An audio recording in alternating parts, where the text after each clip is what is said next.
안녕하세요, 노 대표입니다. 정말 격동의 부동산 시장을 맡고 있는데요.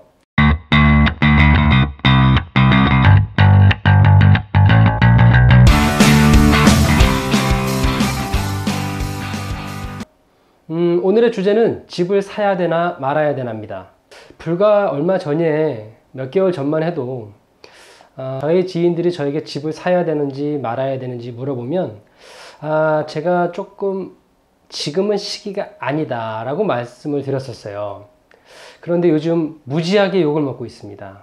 최근 신문 기사를 보면은 예전에 집을 사려고 했다가 부부 중에 한 분이 말렸나 보죠.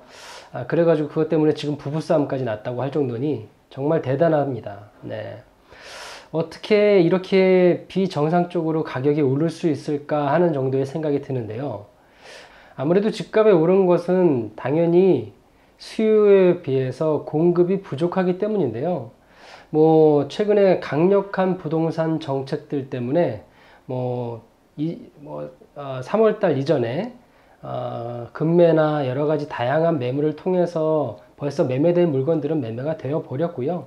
그 이후에는 굉장히 중공공 임대주택을 등록을 해서 8년 동안 모든 매물들이 좀 잠겨져 있고, 물론 이거 때문이라고 말씀을 드릴 수는 없지만 어쨌든 지금 공급이 부족한 건 맞습니다. 아무래도 이제 이 부동산이라는 거는 특히 가격이 오르고 내림에 대해서는 정말 신의 영역인 것 같아요. 전문가들도 사실은 대다수가 올 초에만 해도 부동산 가격이 이렇게 오르라고 예상했던 분들이 많지는 않았던 거 알고 있습니다. 설사 그걸 맞췄다 한들 과연 정확한 분석이나 데이터로 맞췄다고 저는 생각하지 않습니다. 불과 한 6월달, 5월달만 해도 집값은 당분간 유지가 되거나 향후 좀 떨어질 수도 있다고 분석하신 분도 계셨고, 상승이 된다 해도 어느 정도의 미비한 정도의 상승이 될 거라고 생각을 했었는데요. 결과적으로 지금 이 8월달의 현 시점에서 봤을 때는 모두가 다 멘붕 상태죠. 이렇게까지 부동산 가격이 오를 거라고 생각 못했습니다. 그래서 저는 결과적으로 말씀드리면 분석을 하거나 이런 부분들은 지금 다른 분들도 많이 분석을 하고 계시고 워낙 많은 얘기가 나오고 있으니까 여러분도 잘 아실 거라고 생각이 듭니다. 그럼 과연 집을 사야 되느냐 말아야 되느냐? 노 대표는 이렇게 말씀드리고 싶습니다. 투기가 목적이 아니고 실제적으로 거주나 아니면 정말 똘똘한 한 채를 보유하고 싶다고 생각하시면 사십시오. 제 생각에 집값이 당분간 떨어질 거라고 생각하진 않아요. 이 상승세가 당분간 유지가 될 거라고 생각합니다. 그리고 실제적으로 우리가 집값이 평당 1억이라 아파트값이 평당 1억, 사실은 작년까지만 해도 저도 굉장히 부정적인 시각이었어요. 언젠가는 그 시기가 올 거라고 예상을 했지만 이렇게 빠른 시간에, 그리고 이렇게 비정상적으로 올 거라고 생각하진 않았습니다. 하지만 이제는 정말 그 시기가 됐나 봐요. 지금 아파트값이 평당 1억이 넘어선 데가 이제 슬슬 나오기 시작했고요. 제가 볼 때는 더 이상 높아질 거라고 생각도 들고 있습니다.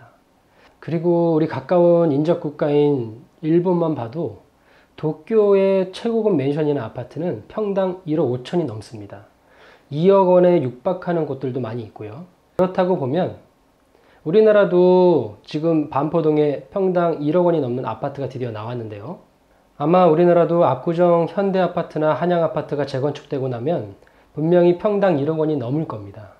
자, 우리나라도 이제 드디어 집값이 평당 1억 원이 넘는 곳이 나오기 시작한 거예요. 자, 그러면 과연 1억 원이 마지막일까요? 그렇지 않을 겁니다.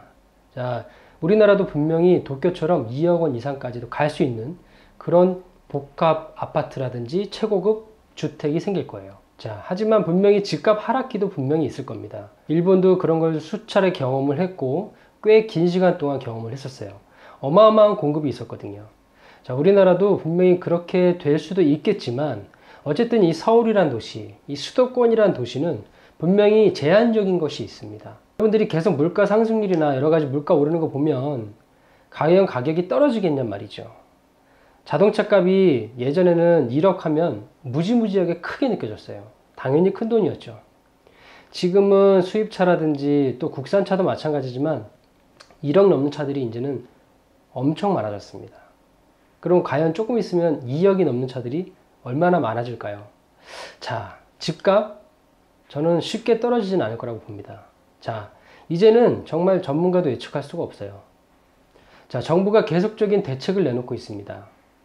자, 이 대책 속에 분명히 규제는 더 강화가 될 거예요. 사실은 저는 부동산은 시장 논리에 맡겨야 된다고 보는 사람 중에 하나인데요. 정부가 너무 정책적인 원리로만 부동산 시장을 잡으려고 하는 게 아닌가 하는 생각이 듭니다. 과연 그러면은 이게 부작용 없이 올바르게 흘러갈 수 있을까 하는 생각이 드는데요.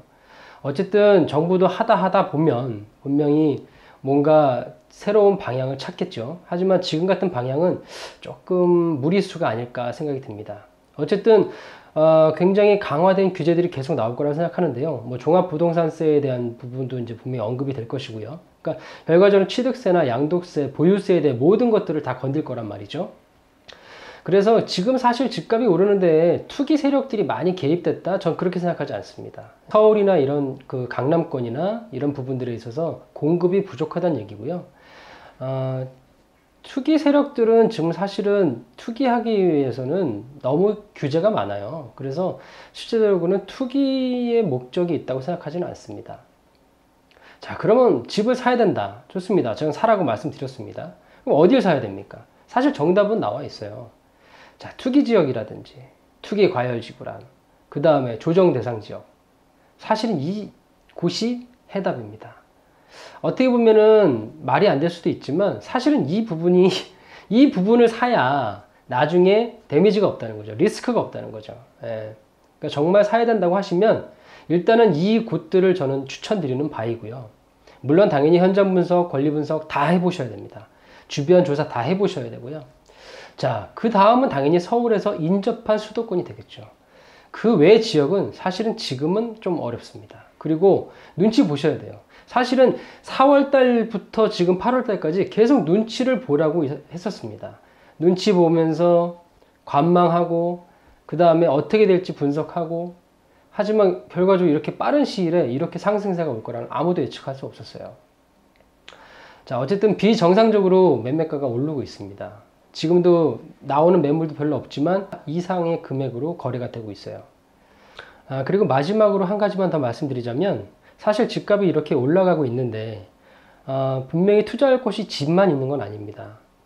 만약에 정말 집값이 10억, 20억이라고 말씀드린다면 사실 그 정도의 금액이라면은 지금도 투자할 수 있는 빌딩들이 많이 있습니다. 자, 여러분들이 어떤 곳에 투자를 하실지는 여러분이 결정하시는 거지만 좀 더 다양하게 생각해 보셔야 되지 않나 하는 생각이 들고요.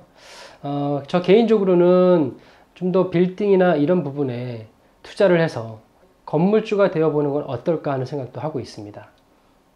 다양한 투자 관점에서 생각해 보시고요. 그 준공공 임대사업자 등록을 아직 안 하신 분들은 서둘러 하시는 것도 좋은 방법일 것 같습니다. 아무래도 이제 임대사업자에 대한 그 혜택들을 아무리 축소시키고 그 다음에 조금 더 규제 쪽으로 갈 것 같으니까 아직 안 하신 분들은 지금이라도 하시는 게 좋을 것 같고요. 다만 이 부분에 있어서도 조금 깊이 생각을 해 보셔야 될 것은 아무래도 이제 8년 동안 어떻게 보면 장기 10년까지도 묶여 있을 수가 있기 때문에 혹시 그거를 매매를 하실 생각을 갖고 계시다면 또 섣부른 판단은 금물입니다.